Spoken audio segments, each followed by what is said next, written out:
अब हम पढ़ेंगे line integral of electric field intensity. पहले हमने आपको जब गॉस थ्योरम पढ़ाया था तो I gave you an idea of surface integral word use किया था मैंने, है ना, सरफेस इंटीग्रल। उसमें हम क्या करते थे, ऐसा इंटीग्रेशन का निशान बनाते थे, ऐसे E dot D S vector को ले लेते थे, तो सरफेस इंटीग्रल होता था। अब बात कर रहे हैं लाइन इंटीग्रल की। तो लाइन इंटीग्रल में क्या होगा, एक ये भी इंटीग्रल वर्ड यूज़ हो रहा है, इलेक्ट्रिक फील्ड का ही है, ये surface integral of electric field है, ये लाइन इंटीग्रल ऑफ इलेक्ट्रिक। इसमें क्या हो जाएगा, जो लंबाई है दैट इज़ लाइन है तो डी एल लेंथ ले लिया इसके साथ दिस। तो अगर कहाँ से कहाँ है वो लिमिट्स आप इसमें डाल सकते हैं। क्लोज सर्फेस है इसलिए गोल सी चीज़ का आपने क्लोज लूप को रिप्रेजेंट करने के लिए किया। So this was what we were doing. Line integral of electric field जो है वो डेफिनेशन ये कहती है कि दिस लाइन इंटीग्रल, ये जो चीज़ है, ये जो दिस इज़ इक्वल, ये रिप्रेजेंट करती है कि आप कितना काम कर रहे हैं कोई भी पॉजिटिव चार्ज पे, उसको मूव करने के लिए from one point to another point, A से मान लीजिए बी तक पॉइंट मूव करने के लिए जो काम किया जा रहा है इन द इलेक्ट्रिक फील्ड, उसको हम बोलते हैं line integral of the this electric field. So पहले तो हम डेफिनेशन पार्ट पे आते हैं। लाइन इंटीग्रल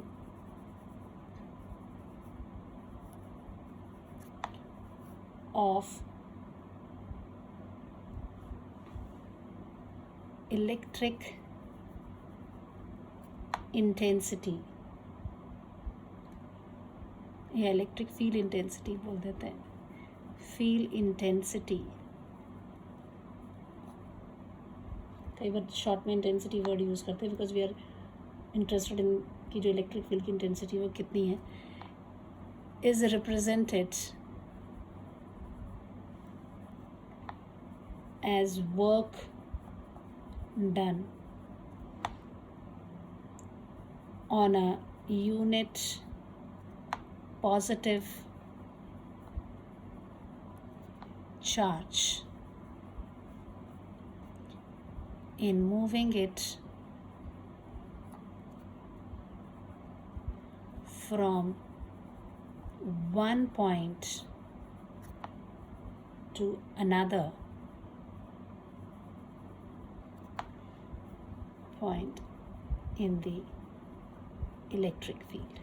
ठीक है, अब हम क्या करते हैं, कार्टेशियन कोऑर्डिनेट सिस्टम लेते हैं 3 डायमेंशनल स्पेस में। दिस कार्टेशियन कोऑर्डिनेट सिस्टम ये हो गया आपका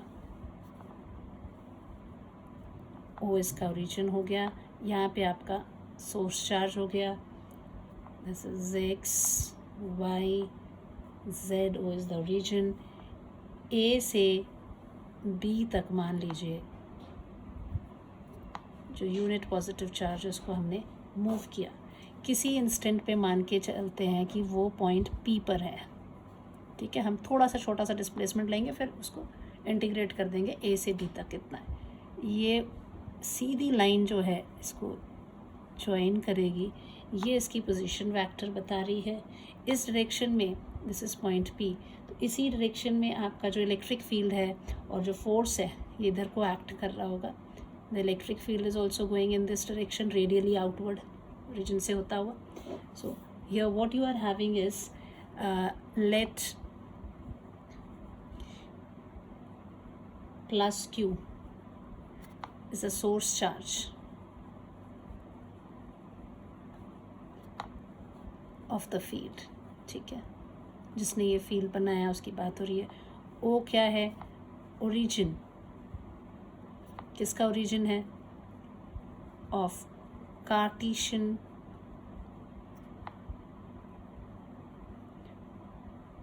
coordinate system.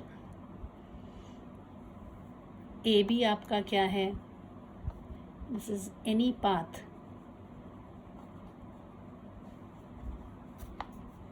of a unit positive charge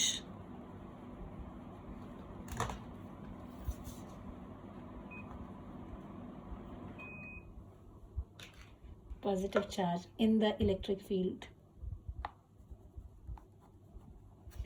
in the field of plus q. तो आते हैं लाइन इंटीग्रल की बात कर रहे हैं. लाइन इंटीग्रल क्या रिप्रेजेंट करता है? Work done on the unit positive charge. फिर वर्क डन क्या होता है? Work is always given as work is equal to force into displacement होता है. This is what we have 11th में 9th क्लास से यही मेन चीज़ हम पढ़ते आ रहे हैं कि वर्क तभी कहते हैं जब फोर्स लगता है और बॉडी डिस्प्लेस होती है. तो यहाँ पर भी हम देखेंगे चार्ज है, इसके ऊपर कोई फोर्स लग रहा होगा.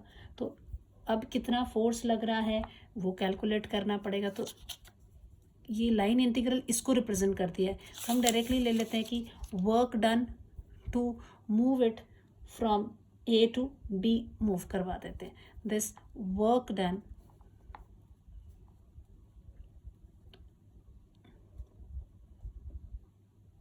और ऐसे line integral of electric field intensity. क्या बोला इसको? किसके बराबर है ये? Represent work done on unit charge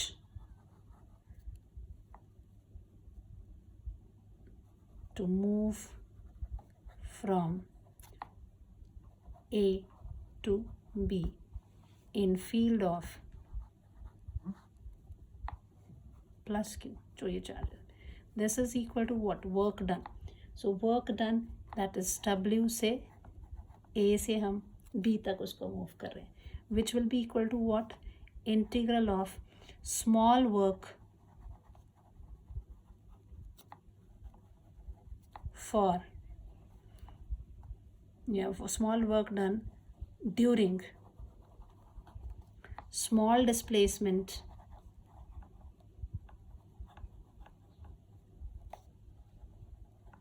from P to Q.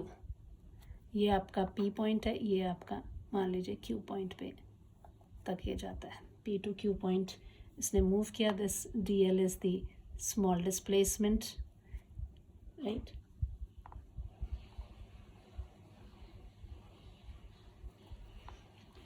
ये DL डिस्प्लेसमेंट यहाँ पे हो रहा है. So this is equal to what? I can write it as DW. Integration of DW कहाँ से? P से Q तक के लिए. फोर्स कितना लग रहा है वो देखना पड़ेगा. इंटीग्रेशन ऑफ फोर्स P से Q हो रहा है. तो I will write it as F dot DL.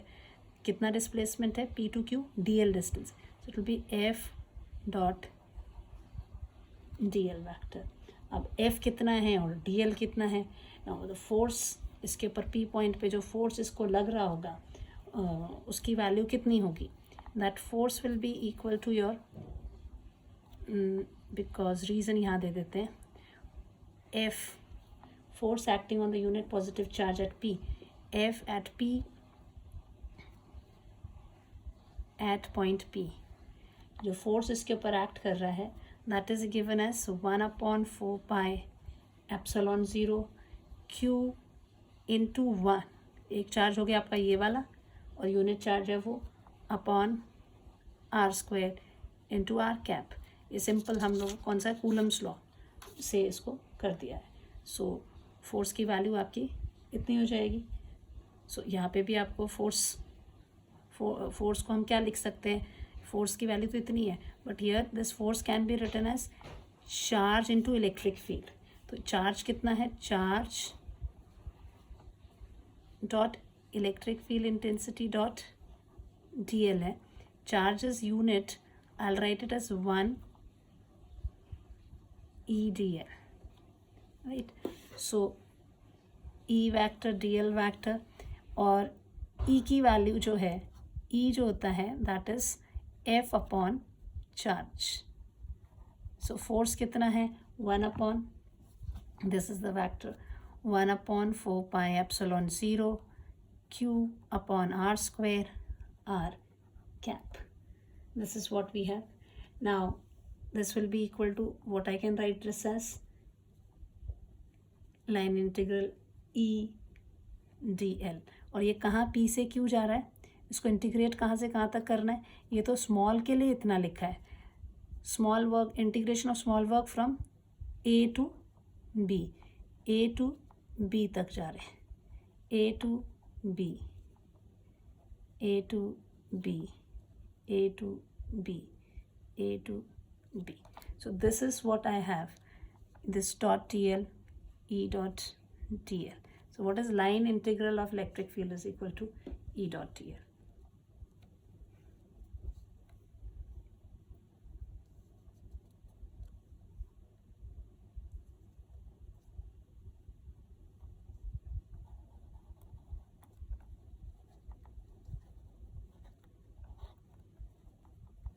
Field intensity.